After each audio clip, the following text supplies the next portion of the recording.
சிரிக்கவும் சிந்திக்கவும் கூடிய தெனாலிராமன் கதைகள் வரிசையில் இன்னைக்கு என்ன கதை பார்ப்போவாங்க.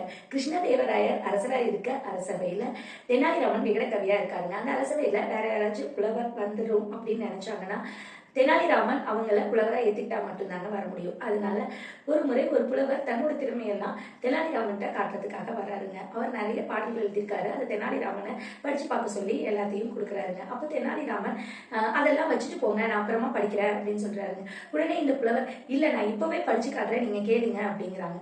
சரி, தெனாலிராமனும் படிங்க கேட்போம் அப்படிங்கிறாரு. அவர் முதல் ஒரு பாடலை படிக்க ஆரம்பிக்கிறாருங்க. பாதி பாடல் படிச்சு முடிச்ச உடனே தெனாலிராமன் தூங்கிடுறாருங்க. கொஞ்ச நேரம் கழிச்சு இவரும் நிறுத்தாம அந்த பாட்டை படிச்சுட்டே இருக்காருங்க. தெனாலிராமன் எந்திரிக்கிற வரைக்கும் காத்துட்டே இருக்காருங்க. பாதி பாட்டிலே தான் தெனாலிராமன் தூங்கிடுறாருல. இப்ப தெனாலிராமன் எந்திரிச்ச உடனே என்னோட பாடல் கேட்டீங்களே, எப்படி இருந்துச்சு அப்படின்னு கேட்கிறாருங்க அந்த புலவர். தெனாலிராமன் நான் தான் பாதியில தூங்கிட்டேனே அப்படின்னு சொல்றாங்க. அப்போ என்னோட பாடல்களை ஏத்துட்டீங்களா, என்ன உங்களோட பதில், ஒண்ணுமே சொல்ல மாட்டேங்கிறீங்களே அப்படின்னு. என்னோட செயல் தான் உங்களுக்கான பதில் அப்படின்னு சொல்றாருங்க. அவர் எனக்கு ஒண்ணுமே புரியல, என்ன செயல், நீங்க தான் தூங்கிட்டீங்கல்ல அப்படின்னு. ஆமா, உங்க பாடல் கேட்டா தூங்குற மாதிரி தான் இருக்கு, அதுதான் என்னோட பதில். இதெல்லாம் கொண்டு போய் அரசர்கிட்ட காட்டி நீங்க அரசவையில வேலைக்கெல்லாம் சேர முடியாது, அதுதான் நான் என்னோட தூக்கத்து மூலமாவே வெளிப்படுத்திட்டேன். இப்படி பாடல்கள் இருந்தா தூக்கம் தான் வரும் அப்படின்னு தெனாலிராமன் சொல்லிடுறாருங்க. இதுல சிந்திக்க வேண்டிய விஷயம் என்னன்னு பாத்தீங்கன்னா, நம்மளுக்கு திறமை நல்லா இருந்தாதாங்க நம்ம முன்னேற முடியும்.